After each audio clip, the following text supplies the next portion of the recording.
বাসুবীজি হলো। বাসুবী একদিন রজস্বালা ছিল। তোমার শাস্ত্র মতে বলবো কথা ভালো। রজস্বালায় অবস্থায় যখন বাসুবী তিন দিনের দিন স্নান করিয়া আসে, এক পা আছে ঘরে উঠানে, আর এক পা আছে ঘরের ধারের উপরে। সুখ পাখি, সুখ পাখি নামে একটি পাখি পৃথিবীতে নয়। ভোলানাথ পার্বতী একদিন আগুন নিগুমের কথা ভোলানাথ পার্বতীর কাছে কয়। পার্বতীকে পার্বতী বলছে, প্রভু আমার যে খুবই ঘুম লাগছে, তোমার উড়োর পরে আমাকে একটু মাথা দিতে দাও। আমি উড়োর পরে শুয়ে শুয়ে তোমার আগুন নিগুমের কথা শুনবো। আমি আগুন নিগুমের কথা শুনবো, শুনতে চাই। বললো বেশ শো। বলছি কিন্তু শোবে, কিন্তু তুমি কথাই সাই দেবে। কোথায় বসেছিল না বটবৃক্ষের নিচে। বটবৃক্ষের নিচে যখন হরি কথা কয়, পার্বতী তখন সাই দিচ্ছে। হ্যাঁ হ্যাঁ করে সাই দিচ্ছে। এবার দেখছি পার্বতী ঘুমিয়ে পড়েছে। পার্বতী যখন ঘুমিয়ে পড়ে, বটবৃক্ষের ডালে ছিল সুখ পাখি। সুখ পাখি বলছে, হে গোবিন্দ, আমি পাখি রূপে জন্মগ্রহণ করেছি, মনুষ্য কুলে জন্ম আমার নাই, হয় না। আমি মুখে হরি কথা কৃষ্ণ কথা বলতে পারি না, কিন্তু গোবিন্দের কৃপায় আজকে ঈশ্বরের কৃপায় শুনবার শক্তি পেয়েছি। এই দিনটা কেড়ে নিও না প্রভু, তুমি কেড়ে নিও না। আমাকে হরি কথা কৃষ্ণ কথা শুনবার শক্তি দাও। পার্বতী যখন ঘুমায়ে পড়ে, সুখ পাখি ডাল থেকে সাই দেয়। হরি কথা কৃষ্ণ কথা যখন শেষ হয়ে গেল, শেষ করার পর পার্বতীকে যখন ভোলানাথ ডাকছে, পার্বতী ওঠো, ছাড়া নাই। তখন ভোলানাথ চিন্তা করছে, এই সুখ পাখি এই যে সাই দিলটাকে, পার্বতী তো ঘুমিয়ে গেছে মহানিদ্রায়। উপরের দিকে চেয়ে দেখে সুখ পাখি। বনের পশু যদি শোনে, ভোলানাথ চিন্তা করছে বনের পশু যদি শোনে আমাদের এই আগুন নিগুমের কথা, সাধুর বড় কলঙ্ক হবে, সাধুর বড় কলঙ্ক হবে। কি করবে ভোলানাথ? ত্রিশূল নিয়ে ছুটাতে সেই সুখ পাখিকে মারবে বলে ত্রিশূল নিয়ে যখন স্বর্গমত ত্রিভুবন কেঁপে যায়, সুখ পাখি বসবার আর স্থান পাচ্ছে না। তখন বাসুবী যখন ঘরে উঠছিল এইভাবে, তখন তার মাতৃ গর্ভে ঢুকে গেল। বাসুবীর মাতৃ গর্ভে যখন ওই সুখ পাখি ঢুকে গেল, কত বছর পর প্রসব হয়েছিল?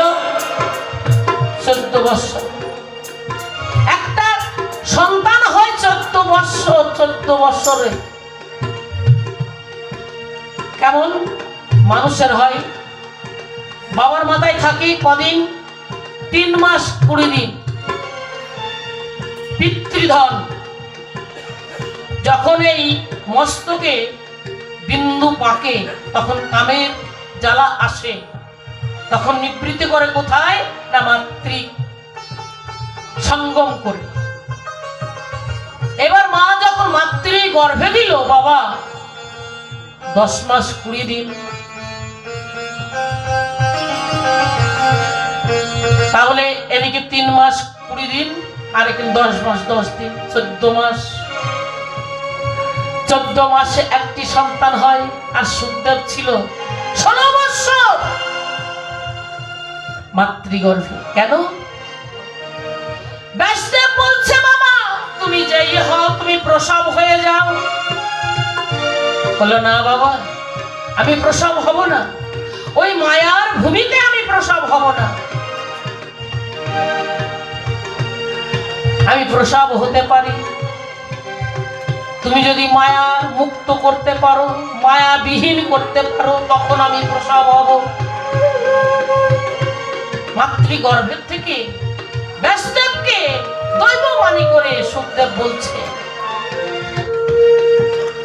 তখন বলল বাবা হ্যাঁ আমি মায়া বিহীন করতে পারি। সিংহের গরু সিংহের পরে সর্ষের দানা দিলে যতটুকু মায়াবিহীন দাঁড়াবে ওইটুকু সময়ের মধ্যে আমি মায়াবিহীন করতে পারি। বললো বাবা ওইটাই হবে। 16 বছর বয়সে প্রসব হলো, দাড়ি গোপ তার গজিয়ে গিয়েছিল। এর নাম হলো সুখদেব। বাবার সঙ্গে সঙ্গম নাই। আর সীতা তোমার দশরথের 14 গোষ্ঠী উদ্ধার করলো পিণ্ডি দান দিয়ে। পিণ্ড দান করেছিল সীতা, তোমার পিতা পুরুষ উদ্ধার করলো তোমার গোষ্ঠীকে, রঘুবংশকে। বলো কেন রঘুবংশ তোমার ধ্বংস হলো?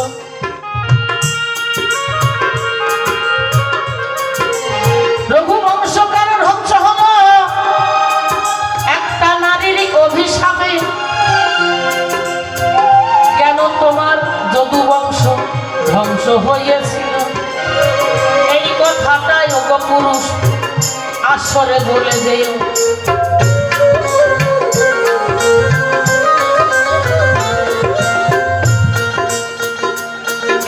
কোন পাপের ফলে এক নারীর অভিশাপে তোমার যদুবংশ ধ্বংস হলো? রঘুবংশ কেন? ভালো গান গাইছে, পরে আসবো কথায়।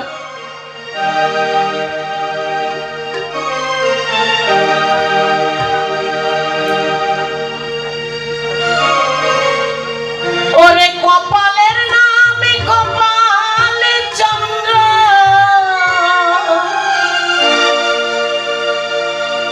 কপালের নাম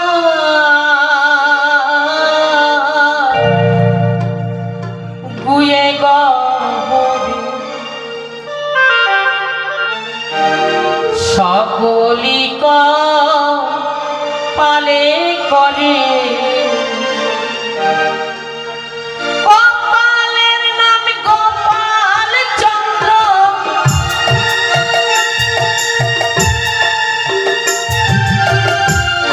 কপালের নাম গোপাল চন্দ্র, কপালের নাম গুয়ে গহরে সকলি কপালে করে। সকলি কপালে করে।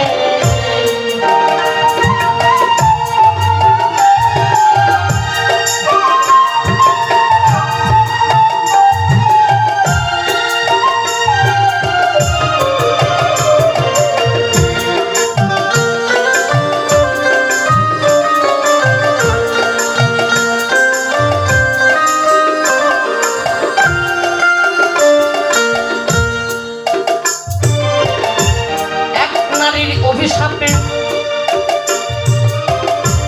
কেন সহস্র জনি হয়েছিল কোন পুরুষের? সেই পুরুষ কোনটা করেছিল? এই কথাটা ওগো পুরুষ তুমি বুঝাইয়া বলো। কোন পুরুষের সহস্র জনি হয়েছিল এক নারীর অভিশাপে? সে কোন পুরুষ?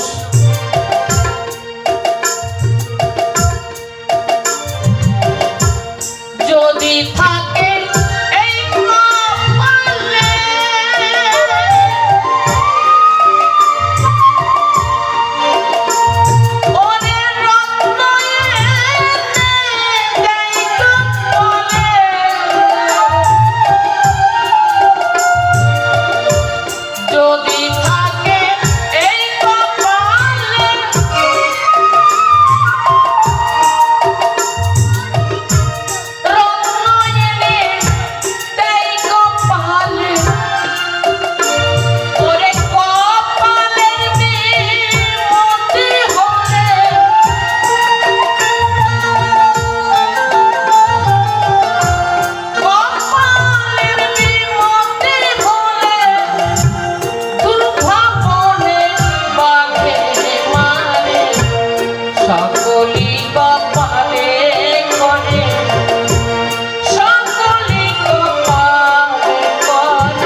এটা কিন্তু বাড়ি নয়। তোমার কাছে ওগো পুরুষ আমি জানতে চাই, কোন পুরুষের দেহে দেখো সহস্র যোনি দেখো হয়।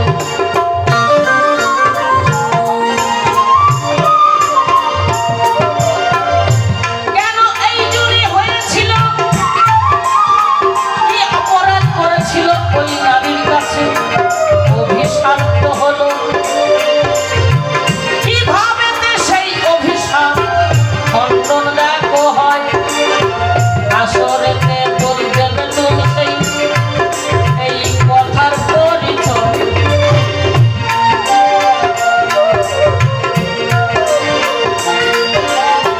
কেন হয়েছিল সহস্র যোনি? সীতা যখন রামের সঙ্গে রমণ ক্রীড়ায় রত, এই কথাটা আসরে আমার বলবই অবিরত।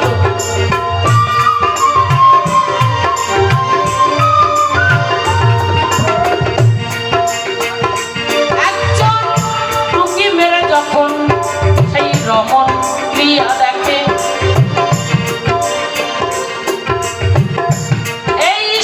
এখান থেকে রামের কেন লক্ষণের কেন শক্তিশীল হয়।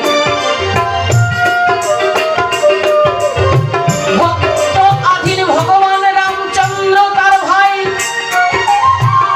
লক্ষ্য ভ্রষ্ট কভু দেখো নয়। ধরো লক্ষণ ফল ধরো, 12 বৎসর কত ফল ধরেছিল পাইনি, কিন্তু সেই লক্ষণের পক্ষে কেন শক্তিশালী হলো? রামচন্দ্র তার ভাইকে বাঁচাতে পারলো না, একটা নারীর কোপ সহ্য করতে পারলো না, রক্ষা করতে পারলো না। কেন? সেটাকে দিয়েছিল। কেন লক্ষণের পক্ষে শক্তিশালী করেছিল? ভগবানের ভাই লক্ষণ, ভগবান রঘুপতি কেন রক্ষা করতে পারলেন না? তোমার 14 গোষ্ঠী, রামের 14 গোষ্ঠী উদ্ধার করে দিল। সীতা যখন দশরথের পিণ্ডদান করে, কথা মিথ্যা নয়। শাস্ত্র মতে বলবো কথা পুরুষ সমসমদয়।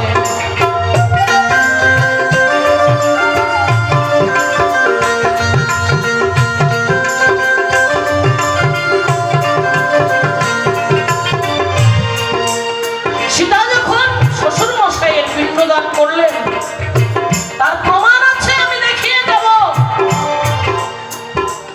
এই নারী ছাড়া উদ্ধার পাবে না। নারী হইলে পৃথিবী সৃষ্টির মূলে। তাই সীতা দশরথের পিণ্ডদান করে।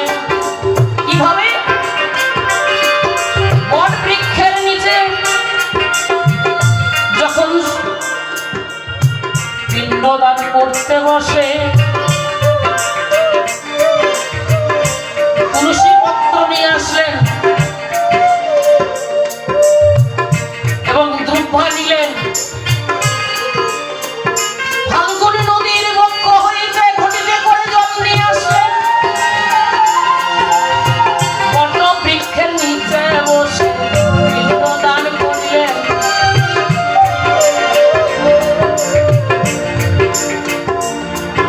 12 বৎসর অজ্ঞাতবাস ছিলেন না। 12 বৎসর পরে যখন ফিরিয়া যে এলো, সীতার কাছে রাম জিজ্ঞাসা করেছিল, বলো বলো তুমি কি আমার পিতার পিণ্ডদান করেছ? বলল হ্যাঁ করেছি। তার প্রমাণ হলো আমি দেখাচ্ছি প্রভু, চলো আমার সঙ্গে যাবে। বটবৃক্ষের কাছে যেয়ে বলছে, বলো বলো বটবৃক্ষ, তুমি জানো বর্তমান আমার শ্বশুর মহাশয়ের পিণ্ডদান তলা, তোমার গাছের ছায়ার তলা শ্বশুর মশাইয়ের পিণ্ডদান করেছে কিনা তুমি আমার স্বামী দেবতার কাছে বলো। বটবৃক্ষ মহা রঘুপতি রাম তোমার সীতা আমার এই ছায়ায় বসে পিণ্ডদান করেছিল।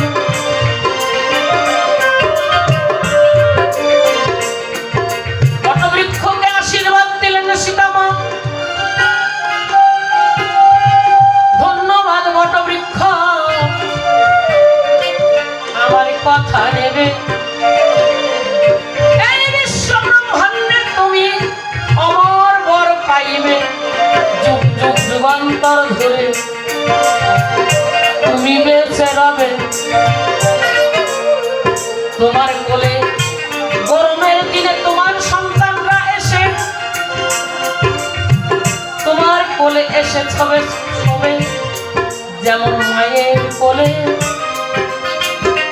শীতের দিনে সন্তান মায়ের কোলে নিলে যেমন গরম পায়, চাঁদুর্গের বটবৃক্ষের নিচে গেলে শীতের দিনে গরম হয়, তাই না মা? হয় না? মায়ের কোলের মতো। আর গরমের দিনে গেলে পরে কি হবে?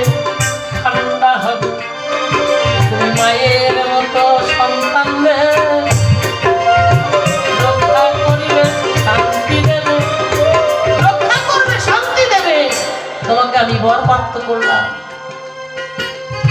তুলসীর কাছে গেল, বলো বলো তুলসী, তোমার পত্র নিয়ে আমি শ্বশুর মহাশয়ে পিণ্ডদান করেছিলাম কিনা আমার স্বামী দেবতাকে বলো। বলো না না রাম, তোমার সীতা আমার পত্র নিয়ে পিণ্ডদান করেনি। বলে কি ব্যাপার সীতা, তুলসী তো সত্য কথা বললো না?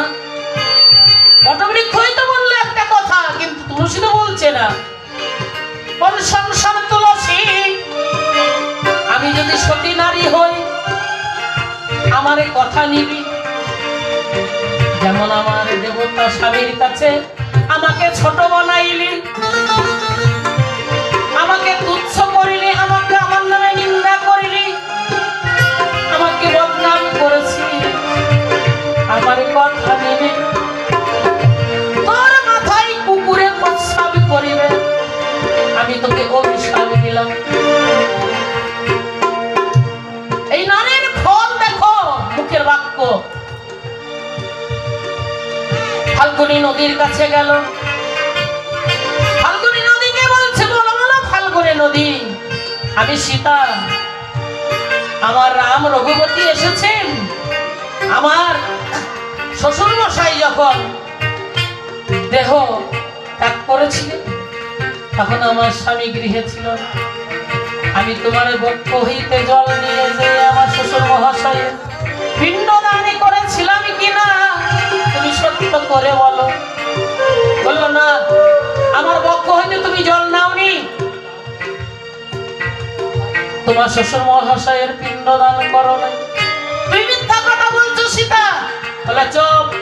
সীতা অভিশাপ দিলেন, মিথ্যা কথা যেমন বললে ফাল্গুনী নদী, তুমি যে বললে ফাল্গুনী নদীর মুখ থেকে জল নিয়ে আসলো, ফাল্গুনী নদীর জন্ম হয়েছে এর পরে এর নাম হয়েছে, তুমি তার আগে ফাল্গুনী নদীতে কোথায় জল পেলে? কবেকার ঘটনাটা? তুমি যে ফাল্গুনী নদীর নাম করলে, ফাল্গুনী নদী যখন নাম হয়েছে তখন তার পক্ষে 6 মাস জল থাকে, 6 মাস জল থাকে না। বেশ, এবার সীতামা অভিশাপ দিলেন, তুই যেমন আমার স্বামী দেবতার কাছে ছোট বানাইলি, মিথ্যাবাদী বানাইলি, আমার এই কথা নিবি। তোর বক্ষের উপরে কুকুর শৃগালে প্রস্রাব পায়খানা করিবে, তোর বক্ষের উপরে অত্যাচার হবে। আমি অভিশাপ দিলাম, কিন্তু একটুই লঘু পাবি কবে না? 6 মাস তোর বক্ষে জল থাকবে, 6 মাস থাকবে না। আমি অভিশাপ দিলাম। দ্রব্যের কাছে গেল, দ্রব্যকে জিজ্ঞাসা করছে, দ্রব্য বলো আমার স্বামী দেবতা এসেছে, আমার শ্বশুর মহাশয়ের পিণ্ডদান করেছে কি তুমি সত্য কথাটি বলো, তোমার পত্র নিয়ে আমি পিণ্ড দিয়েছিলাম কিনা? বলল না তো, আমার পত্র নিয়ে সীতামা দশরথের পিণ্ডদান দেয়নি। তখন বলল তুই আমার স্বামীর কাছে যেমন ছোট বানাই, আমি তোকে অভিশাপ দিলাম। তাই দ্রুপা যখন গোবিন্দ পূজায় লাগে, দেখবেন মূল জিহ্বাটা ছেড়ে ছিঁড়ে ফেলে দিতে হয় ওর মিথ্যা কথার কারণে। আরেকটা কথা তোমার কাছে আমি বলে যাই, সহস্র জনি কেন হইয়াছিল,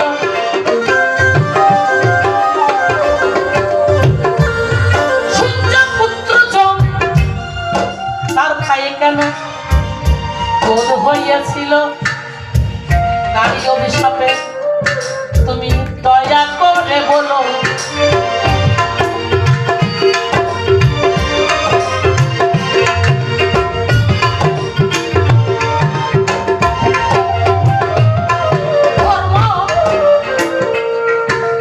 ধর্ম আর যম সূর্যপুত্র, তাহলে এই ধর্মর কেন বোধ হলো পায়ে? কার অভিশাপে? কি পাপ করেছিল ধর্ম? নাম তো ধর্ম, কেন সে অভিশপ্ত হলো? তার তো কর্মই ধর্ম, কর্মই করবে সে ধর্ম, কুকর্ম করবে না। তাহলে কুকর্ম ধর্ম, এই কুকর্ম করলো কেন?